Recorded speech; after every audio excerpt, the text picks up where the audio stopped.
Welcome to the Mindstream podcast, exploring the facts and the stories around mind-body-spirit pathways to greater health and happiness. I'm your host, Liza Horan.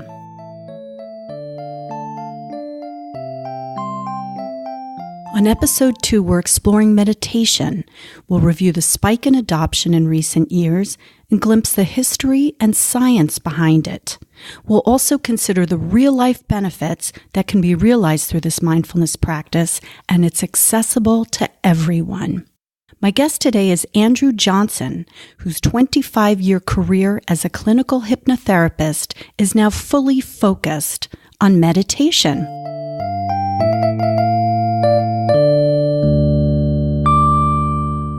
We're going to take a deep dive on meditation in discussion with Andrew, but before we do that, let's set the scene. What is meditation? If we look at the dictionary, Merriam-Webster says it's to engage in contemplation or reflection. It also says to engage in mental exercise for the purpose of reaching a heightened level of spiritual awareness. Meditation is an ancient practice that is said to have originated in the Hindu tradition at least 5,000 years ago as a means to understand the true nature of God, or Brahman. In 500 BC, the Buddha taught meditation for enlightenment, transformation, and liberation from suffering. Interestingly, there was a split between the Hindu and Buddhist traditions around meditation when the Buddhists believe that meditation could be used to realize our own connectedness with others and the world, not just a higher being.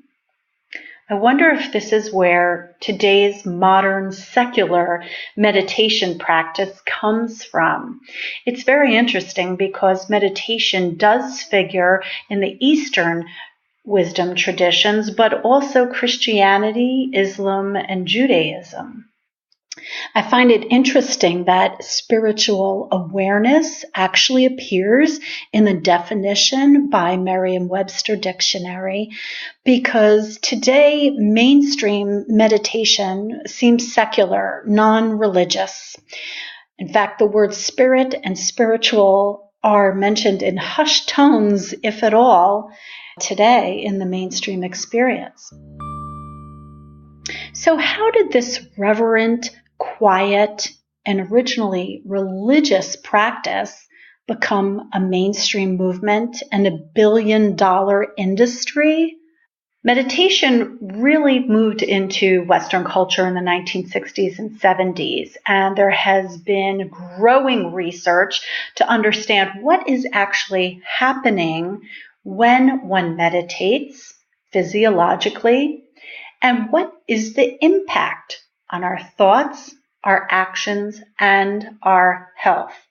It likely has to do with the research of two Americans, Dr. Herbert Benson and Dr. John Kabat-Zinn. Now, Dr. Herbert Benson pioneered mind-body science. In fact, he was one of the first Western physicians to bring spirituality into medicine. His research demonstrated that meditation, or the relaxation response, as he termed it, reduced the stress response. So the more you relax, the more you reduce the body's fight or flight response. In other words, our minds can affect our bodies for a positive effect. And he founded the Mind-Body Medical Institute of Harvard Medical School in 1988. He also went on to found the Benson Henry Institute for Mind-Body Medicine at Massachusetts General Hospital, and he's written close to 200 articles for scientific journals and 12 books. John Kabat-Zinn is focused on meditation and mindfulness. He founded the Mindfulness-Based Stress Reduction Clinic in 1979. That clinic has served as the model for mindfulness-based clinical intervention programs at more than 200 medical centers all over the world. And in 1995, he founded the Center for Mindfulness in Medicine, Healthcare, and Society. at the University of Massachusetts Medical School. I found it interesting that he's also on the board of the Mind and Life Institute, which happens to be a group that organizes a dialogue between the Dalai Lama and Western scientists to promote deeper understanding between the nature of mind, emotions, and reality. So that sounds like very interesting work. Jon Kabat-Zinn also has published numerous articles and books. In Coming to Our Senses, a book he published in 2005, he talks about our attention deficit disorder society. Can you relate to that? And he says that the power of training ourselves to pay attention wisely and effectively is not a luxury, but an absolute necessity for our emotional, physical, and spiritual health. Not just as individuals, but as a society. These are two significant contributors to mind-body science in Western medicine who have brought us where we are today. And so started the research into the mind-body connection, including meditation. In 1999, this area got a boost as the U.S. government appropriated $10 million for the National Institutes of Health to establish centers to study mind-body interactions in health. That was in 1999. So how far have we come along? Well, there's a great deal of research happening, and it's only increasing. Think of this. There was one study that had to do with mindfulness between the years 1995 and 1997. Just 8 years later, there were 216 studies, and that's in the United States. So what does the research show? It shows that meditation can reduce negative effects and increase positive effects in our minds and our bodies. It's been shown to increase calmness, mental well-being, and reduce blood pressure, insomnia, and symptoms of anxiety, depression, skin conditions like psoriasis, irritable bowel syndrome, fibromyalgia, post-traumatic stress disorder. The list goes on. I'll highlight 2 studies. The Psychosomatic Medicine Journal in 2003 published results of a study that showed even a short program in mindfulness meditation changes brain function and immune function for the positive. And in 2009, the journal Psychoneuroendocrinology showed that compassion meditation can reduce stress-induced immune and behavioral responses. There's a strong body of scientific evidence to support meditation and mindfulness, and there are more studies than ever going on worldwide right now. It's significant that national institutions recommend meditation as a complementary therapy as well. In the UK, the NHS has prescribed mindfulness-based cognitive therapy since 1994, and it's also used in schools and prisons. And if you're familiar with the NICE guidelines for treatments, those are issued by the National Institute for Health and Care Excellence in the UK. Those guidelines support mindfulness for those who experience recurrent depression. While scientific evidence has a strong place in our society, it seems like actual experience counts for a lot. Some people don't need to see evidence, they can feel the evidence.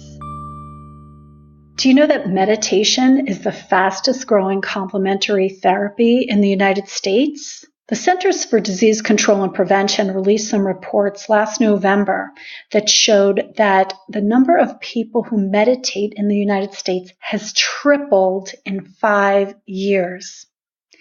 In 2012, 4% of adults said they meditated, and in 2017, that number went over 14%. And it's not just adults, it's kids too. It's also very big business.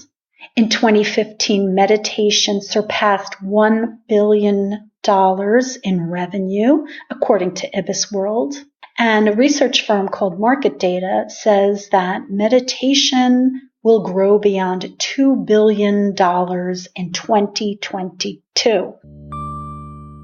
If you've been to the App Store and searched meditation or mindfulness, you would be overwhelmed.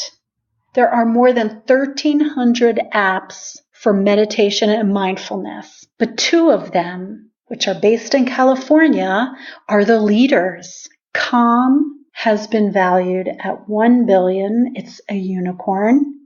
And Headspace, which actually was founded by 2 Brits, has revenues over $100 million per year and 8 million users in 200 countries. So we can hear the scientific evidence, but we have to look at the uptake, the adoption rates among people. They're having a positive experience. Meditation is enhancing their lives. We talk about the thousands of meditation apps available today. There was someone who was ahead of that curve, and he is our guest today.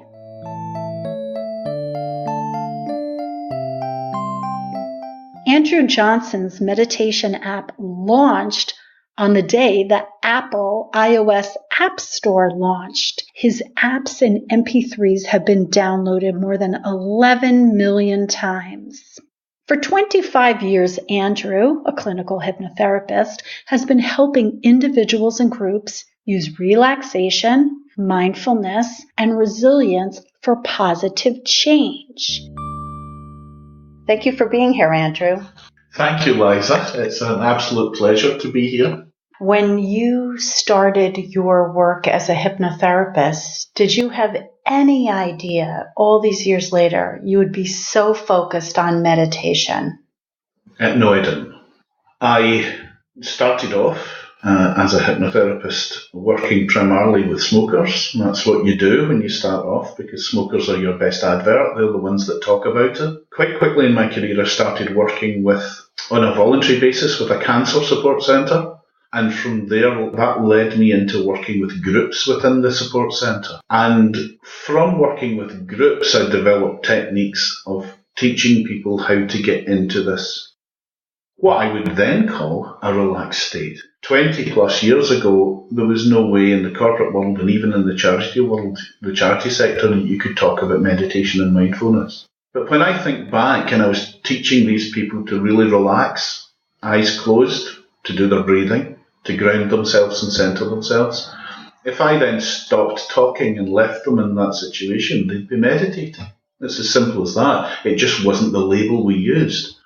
And so in the last 10 years, with the real acceptance of mindfulness in the corporate world, it's no longer a barrier to say that you're a therapist, that you teach meditation, that you teach mindfulness. And so I realise I've always been doing it. It's just an ability now to use that terminology.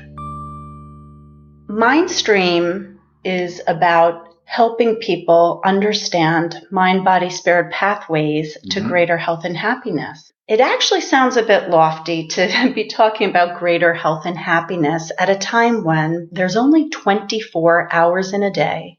Everyone is completely strapped for time, let alone resources, and there's a lot of pressures in the moments of everyday life. So what we would like to do is bring it down to realistic levels.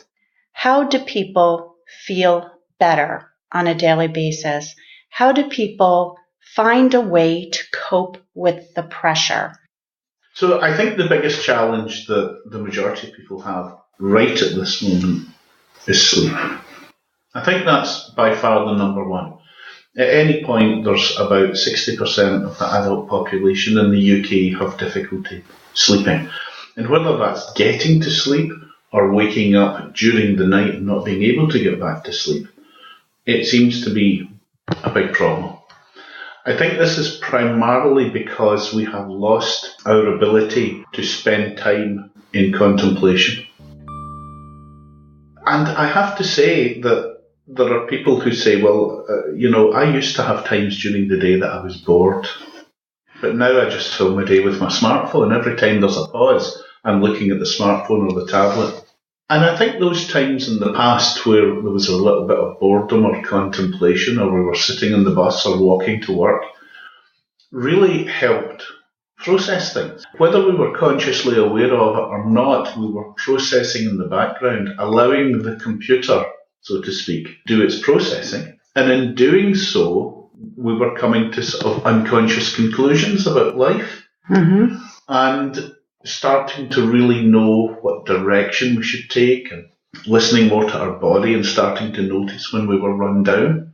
And we're so influenced by what's going on around us nowadays that for many of us, it's only when we sort of go to bed at night and close our eyes that the thoughts we should be thinking about start to come up. So an awful lot of people are reporting that they're not getting sleep because they're thinking about the things they should have been thinking about during the day.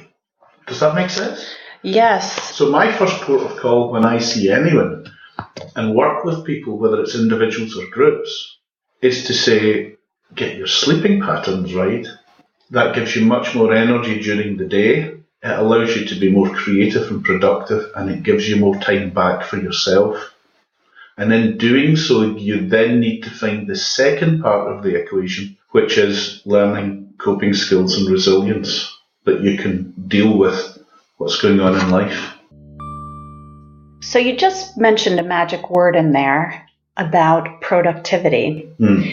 What you're saying is less is more, that if we pull back from being busy all the time and find space in our day, perhaps, we can actually be more effective and more productive. How does that work? It's actually easily provable. For the people who take some time to center themselves, and whether this is with going for a walk, or doing some self-care techniques like having a long bath or going for a massage, or just learning to do it eyes closed like meditation and mindfulness, they find that it's like rebooting the computer. There are times where your computer just starts to clag up. It just starts to slow down and you think, I've not done anything different. And sometimes we need to switch it off and put it back on again. And you think, oh, it's like having a new computer. And for most of us, our brains are like that. We need to find time to completely switch off, let the brain reset itself. And then when we come back to our work or our challenges or whatever's going on in our life, we're seeing it with fresh eyes, in touch with our resources.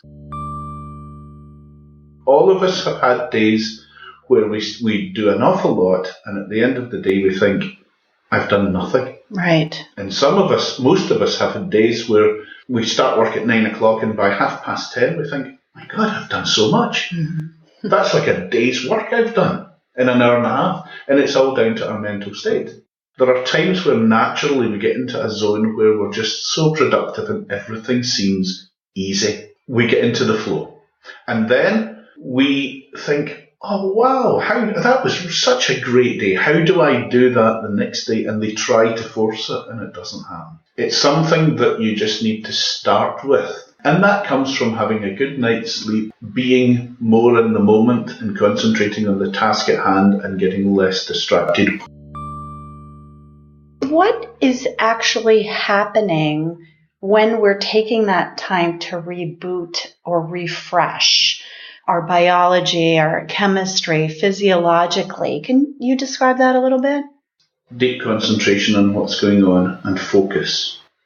If you're not totally there in the moment, it causes a little bit of anxiety because we're being pulled from all directions. And when we're being pulled from all directions with colleagues or emails coming in or pings from WhatsApp and iMessage, we're not fully in the moment.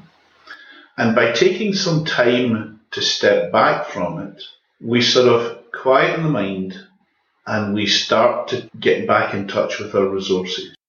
You see, there are two ways to work. There's either the conscious way or the unconscious way. And the conscious way is like using 1% of the computer. It's the conscious mind that's working and it's getting distracted by everything in front of it. Okay.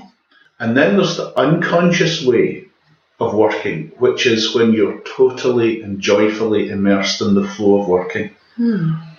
and nothing else is disturbing you. And that's when creativity flows. And the way to do that is to get back into the moment, get back in touch with your breathing, removing the conscious distractions that happen during the day. And you can call that managing your stress, you can call it mindfulness, you can call it meditation, you can call it contemplation, you can call it reboot. It's all the same thing. Pausing for 5 or 10 minutes to ground yourself, bring yourself back to the moment, and open up the resources that we all have. Because we have massive amounts of resources in our unconscious mind that know how to do things. We just can't access them quickly when we're under pressure. And this is one of the big problems these days, because a lot of people are finding it difficult to make life decisions. They seem to be stuck in limbo. Which direction do I go in? Which direction should I do this? Am I living a fulfilling life? What should I do? So they look on social media for inspiration, and in actual fact, they've got the answers, but they've got to spend quiet time. And it's a trust issue. You get yourself into a quiet space, and your body and your mind will tell you what direction to go in. And it needs that, because it can't do it otherwise. We miss these little subtle signals of our inner voice, or our guidance system, or intuition, whatever you want to call it, or higher power. There's a couple different concepts that I've heard you talk about that I'd love to hear right now. The creativity of the brain, which you just alluded to, and the other one is the theory of reverse effect. So both of those concepts are married together. The law of reverse effect affects probably 5% of what we do in life, but it's so important. So most people, when they are learning to do things, need to do it consciously with effort and persistence and concentration, and they need to keep repetitive practices going, and it takes a bit of willpower. So learning to walk and talk and ride a bike and learn a computer and all those things that we do in life require all these skills. However, there are a small percentage of things that react badly to us trying to force them.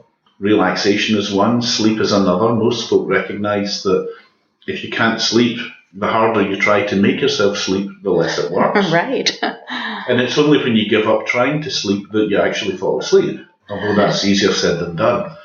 So relaxation, sleep, intuition, inner guidance, and creativity are all affected by the law of reversed effect, i.e., the harder you try to force yourself to be creative, the less it works.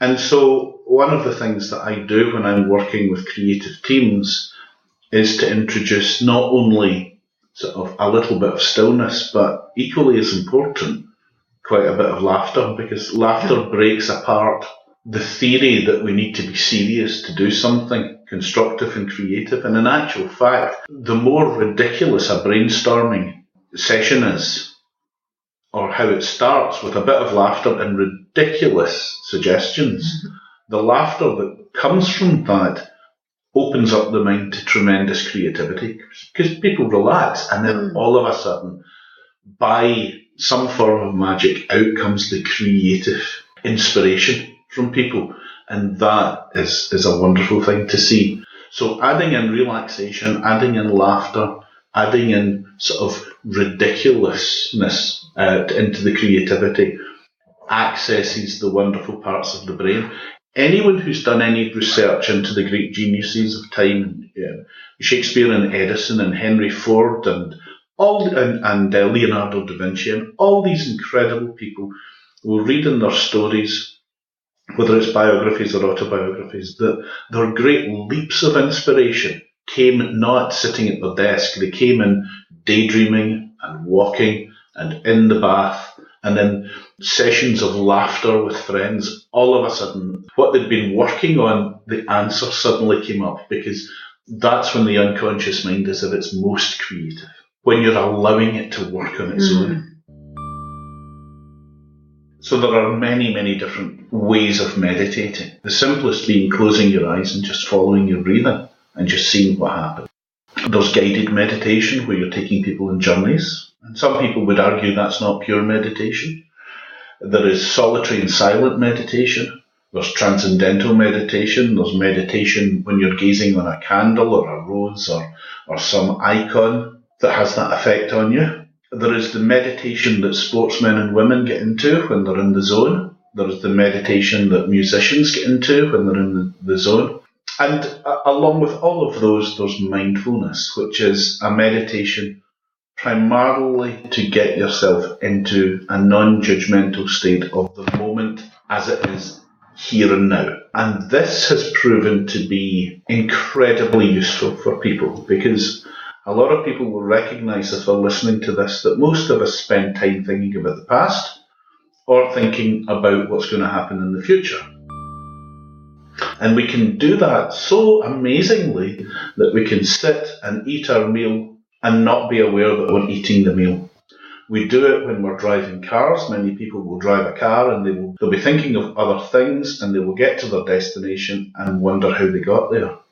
And, some of that's fine. It's nice to daydream, as I mentioned earlier. It's nice to drift away.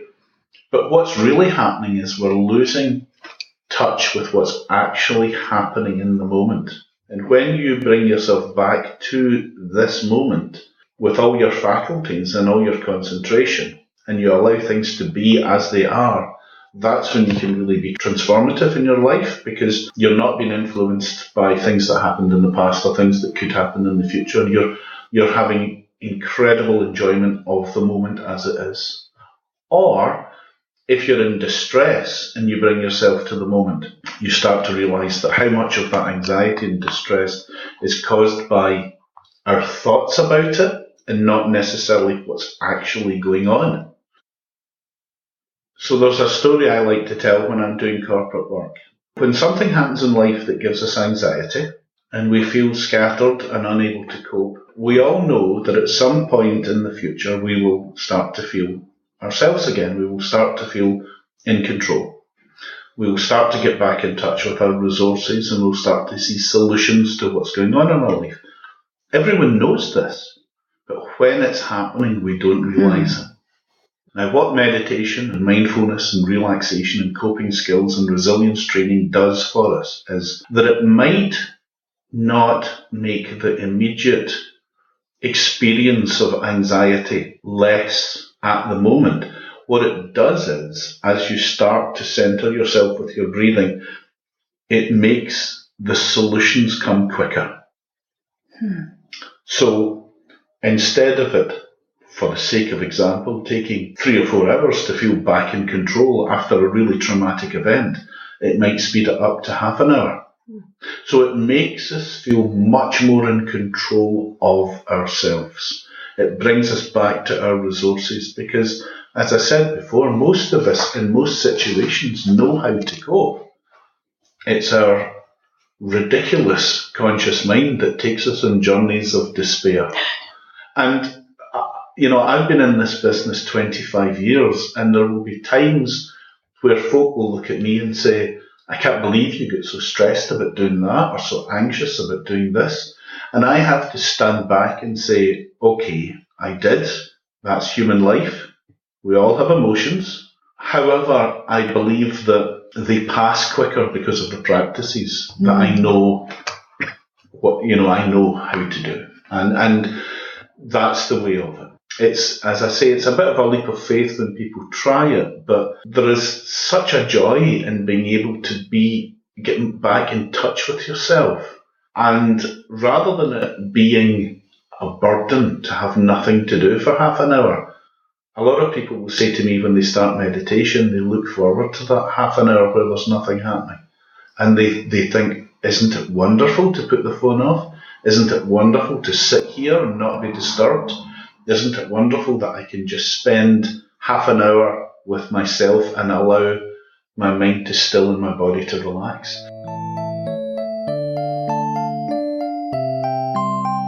You're listening to the Mindstream podcast interview with Andrew Johnson. Coming up, he'll discuss the phenomenon of what happens through meditation practice to improve quality of life. Mindstream is marking National Freelancers Day on the 20th of June by presenting a panel discussion and networking event at the Black Ivy in Edinburgh. We'll be exploring the dilemma of pricing work that springs from your natural gifts, and our panel includes creatives and intuitives. This is an important topic because many self-employed workers undervalue their products and services, and the IPSC, the Self-Employed Professional Organization, says that we give away at least £5,000 of valuable work per year. The reason this is significant to Mindstream is because we did original research last year that showed most workers in the mind-body-spirit disciplines, we're talking complementary, alternative, natural health therapies, and spiritual growth disciplines, are self-employed. You can find details of this event at facebook.com/MindstreamConnect and also on MindstreamConnect.com. I hope you will join us. It's going to be a fantastic and inspiring evening. We're in conversation with Andrew Johnson, whose website is andrewjohnson.co.uk, where you can find free MP3s and also find his apps. Andrew, can you take us through the actual process of what meditation entails? If you spoke to 100 people about meditation, you've probably got 100 slightly different answers. But for me, it's about stopping distractions. So it's about closing the eyes so you're not seeing things. It's about being in a relatively quiet space so you're not hearing things. And it's about stillness so you're not experiencing movement. And with that, you start to quieten the mind. And from there, you will notice that the mind has this mental chatter, this mental noise, and you will notice that you are actually the person observing the mental chatter. And you come to the realization after a while that that mental chatter is not you. It's just a voice in your head. It's not really you, but it's so persuasive at times. Mm-hmm.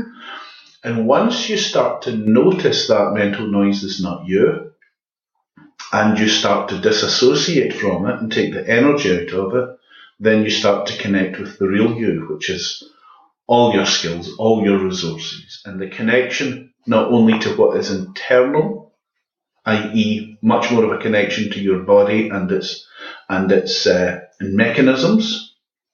There's a connection to the unconscious mind, so you can start to really change the way you think.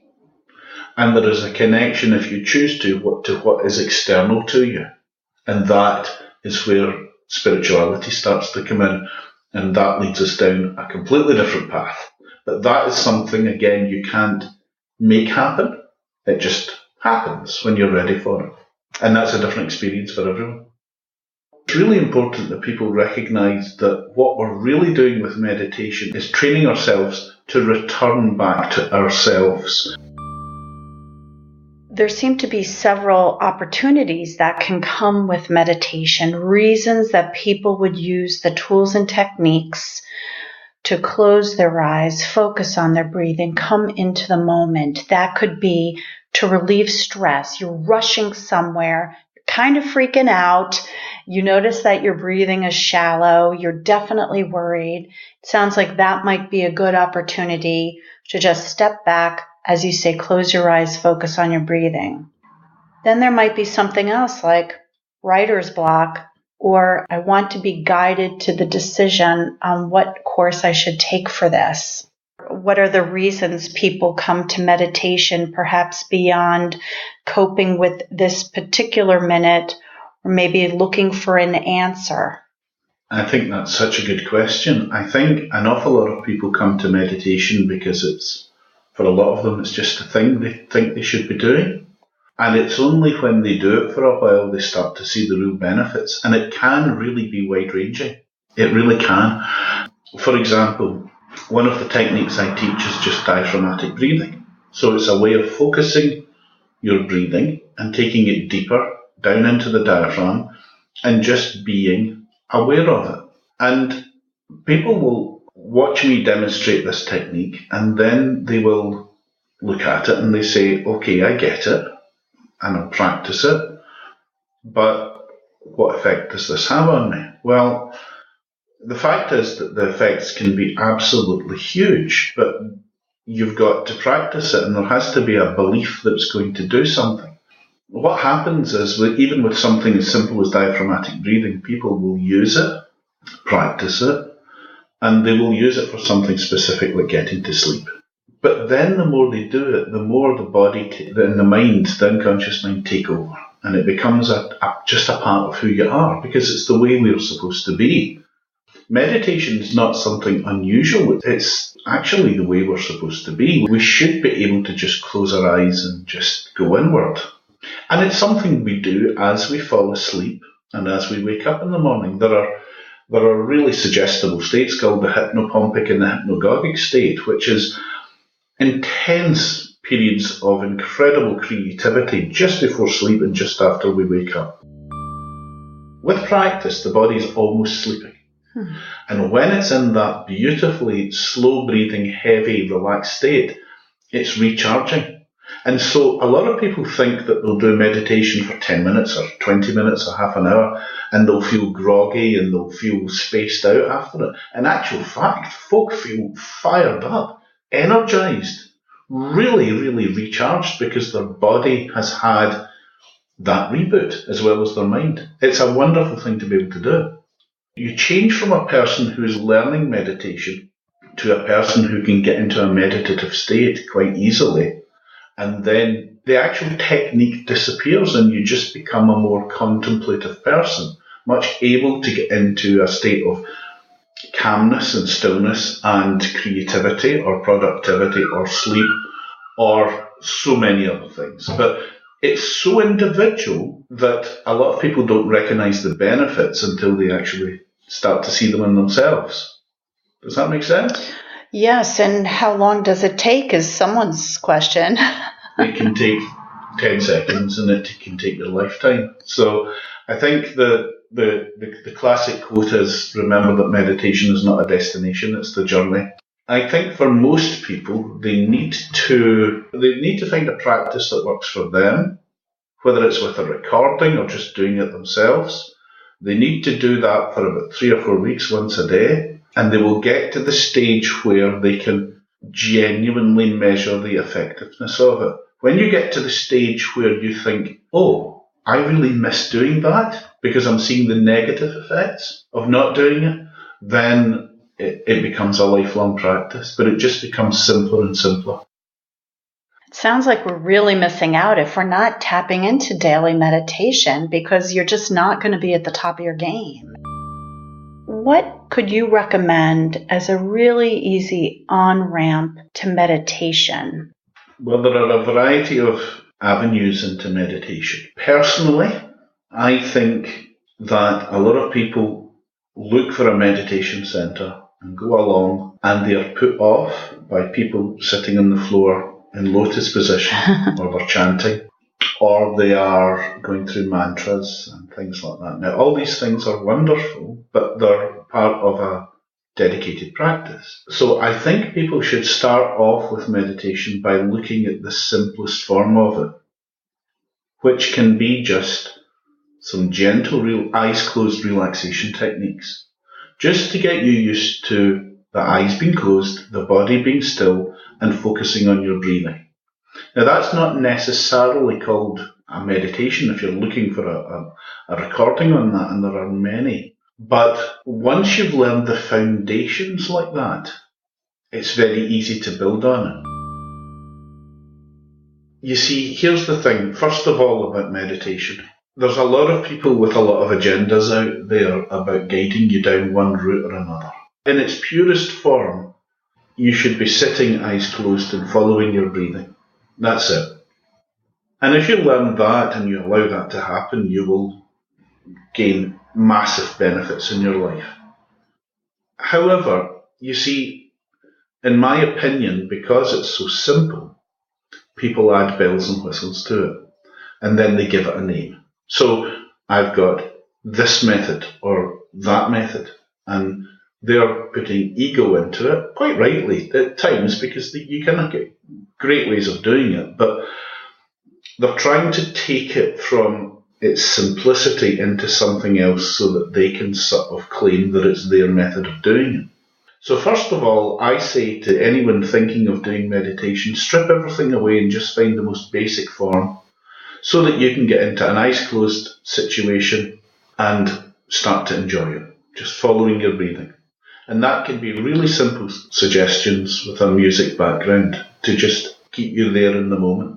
I would also say that creative visualization, going on a journey with someone guiding you there, is transformational. But it's important that you realise that you should learn the foundation of it, because everyone has different ways of perceiving their world. I will teach a technique called favourite place of relaxation, but I have to leave it really vague where people go to, because if I suggest to people in the group that they will end up as a suggestion for relaxation on a beach with the warmth and the smell of the ocean and the feeling of the heat and the hot sand and the noises and everything like that. For most folk, that would be a relaxing place to be, but for a substantial percentage of folk, they don't like that. They don't like the beach. So it's really important that we realise that one person's pictures and smells and tastes and sounds and feelings of relaxation might be completely different from ours. And this is hugely important. For example, I'm not visual at all. I have what's called aphantasia. So I don't see pictures in my mind at all, which means that I love words and music and feelings and emotions and things like that. So when people say to me, let's do some meditation and picture something in your mind, I say, well, I can't do that. Oh, you need to be given a template for doing it and then create your own inner pictures if you see them, sounds if you hear them, smells and tastes if you experience them, and then the feelings that are associated with that. And that's when you can become incredibly powerful, because then you can create that bundle of sensations that give you confidence or love or health or energy or focus or productivity or creativity. And that's you really connecting the mind and body and becoming incredibly powerful. So as part of this podcast, I'm going to give listeners access to one of my meditation MP3s, which is really nice and simple, and it just helps you with some simple suggestions to get you into that state. So if you visit andrewjohnson.co.uk, that's JOHNSON, you'll get all the resources, including links to my free MP3s and my free apps that will give you a little taster. The bonus of the MP3 is that it will guide you there and get you into a meditative state quickly. But what you need to realise is that once you start listening to it, you need to take yourself away from the meditation MP3 and start to do it yourself. It's only then that you gain the power to do it yourself. In all situations, we need to be able to get ourselves into a situation with eyes closed work that we can do it when we need it. In the traffic jam, at the airport, before an interview, and all these situations where we find ourselves a little bit out of control. That's great. Thank you. It sounds like if we get into this practice and we're able to turn it on or tap into it at any time, it's going to immediately calm us down, take the emotions perhaps out of our reaction to whatever may be happening, getting a clearer view on how to respond to all this stimuli around us and maybe act truer to ourselves. Yeah. Do you feel the mind, body, and spirit are connected? And if so, how? That's a difficult question because, spirit is one of those words that means different things for different folk. But there is absolutely no doubt that the mind and body are connected. I see proof of it every single day. And we all know it happens negatively. We all know that we can start having thoughts and stressful thoughts and they will end up as physical ailments. We know that.